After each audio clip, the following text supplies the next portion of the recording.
আসসালামু আলাইকুম।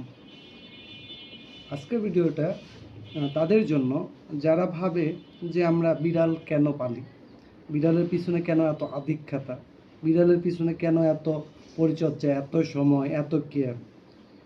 অ্যাকচুয়ালি সত্যি কথা যেটা, যদি আপনি অনেক বেশি মানসিক স্ট্রেসে থাকেন আর সেইখান থেকে বের হওয়ার যদি কোনোভাবেই কোনো উপায় না পেয়ে থাকেন, তাহলে আপনি বাসায় একটা বিড়াল নিয়ে আসেন। আমি সাজেস্ট করবো একটা বিড়াল নিয়ে এসে দেখেন, তাকে কয়েকটা দিন সময় দিয়ে দেখেন, দেখবেন ইনশাল্লাহ যে আপনার সকল স্ট্রেস থেকে আপনি বের হয়ে আসতে পারছেন। আর তাছাড়া তো আমাদের রাসূল সাল্লাল্লাহু আলাইহি ওয়াসাল্লামের অনেক প্রিয় কোনো প্রাণী থাকতো, সেটাই হলো বিড়াল।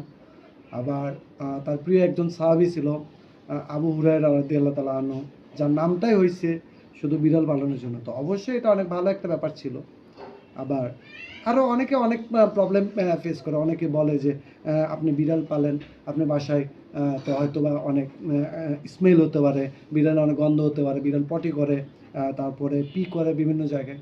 তো এই বিষয়গুলো তো অনেক প্রবলেম হতে পারে। কিন্তু সত্যি কথা কি, আপনি আপনি বিড়ালকে ভালোবেসে দেখেন, সে আপনার সব কথা বুঝবে। আপনি যদি তাকে বলেন যে তুমি এখানে এটা করো না, সে করবে না। আপনি যদি তাকে বলেন তুমি এই জায়গায় পি করো, এই জায়গায় পটি করো, বিশ্বাস করেন সে সেটাই করবে। একটা বারের জন্য সে বাইরে কখনো এটা করবে না। হ্যাঁ, সামহাউ যদি কখনো হিটে চলে আসে, তখন এই প্রবলেমগুলো হয়ে যায়। তো সেক্ষেত্রে তো অবশ্যই সলিউশন আছে। সেই সলিউশনগুলো আপনি যখন বিড়াল রেগুলার মেনটেন করবেন, সেটা ইজিলি আপনি বুঝতে পারবেন। আর যে বিষয়গুলা ওরা খাবার নষ্ট করে, খাবারে মুখ দেয়, এই সে এটা সেটা করে। কিন্তু সত্যি কথা, বিড়াল যদি কখনো কোনো খাবারে মুখ দিয়েও থাকে, তাহলে আপনি সেটা খাইতে পারবেন। এটা রাসূল সাল্লাল্লাহু আলাইহি ওয়াসাল্লাম বলছেন, আমার কথা না। কারণ বিড়ালে এটাও আপনি খাইতে পারবেন। বাট আমি বলি কি, যদি আপনি আপনার বিড়ালকে আপনি যদি বয়েল কোনো খাবার খাওয়ান, একদমই কোনো মাংস, কাঁচা কোনো খাবার না, ইভেন তেল জাতীয় কোনো খাবার না, জাস্ট বয়েল খাবার খান। বিশ্বাস করেন আপনার বিড়াল আপনার খাবারের সময় আপনার পিছনে এসে ঘ্যানর ঘ্যানর করবে না।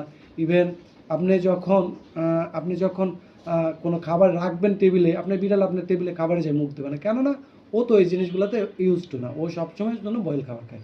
ও তেল জাতীয় কোনো খাবার খাইতেই পারবে না তখন। ও তখন কোনো বয়েল মানে ছাড়া অন্য কাঁচা কোনো খাবারও খাইতে পারবে না। সো আসলে এই বিষয়টা নিয়ে একদমই টেনশন ফ্রি থাকেন যে আপনার বিড়াল আপনার বাসায় খাবারে মুখ দিবে, আপনার খাবার নষ্ট করবে, আপনার বাসা নোংরা করবে, এরকম কোনো ব্যাপার না।